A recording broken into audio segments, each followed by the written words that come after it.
Howdy home buyers. Today's advice is how much emphasis should you put on automated valuation models. These are called AVMs, and probably the most popular one is the Zestimate or the Z-estimate. I've heard it called a few things, but accurate is not one of them. And I don't mean to bully up on Zillow here. I'm just saying it's probably the most popular one.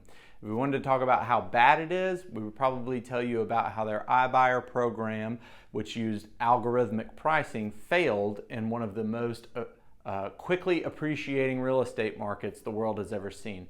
But that is not the point that we're making here today.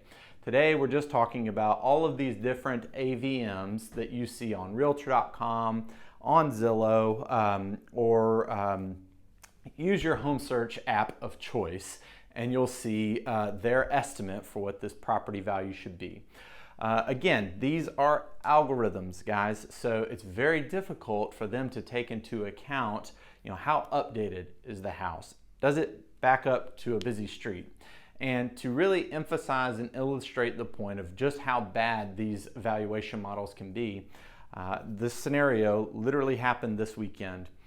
Some clients asked me about a property. They said, hey, look, as we see it, it seems overpriced. And so I pointed them to homes.com. And the reason I like homes.com is because their AVM has a chart and it shows you 4 different AVMs there and spits out an average in a nice consumable chart.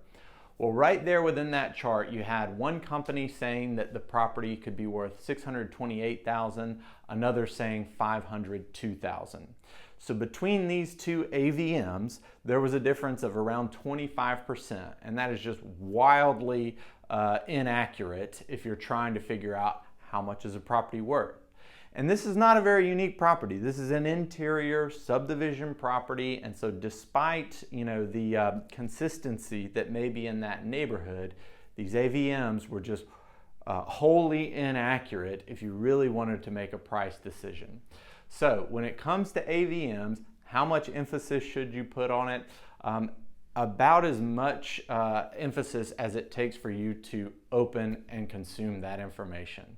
So if you need pricing advice, talk to a realtor. You'll have a great day and we'll see you around.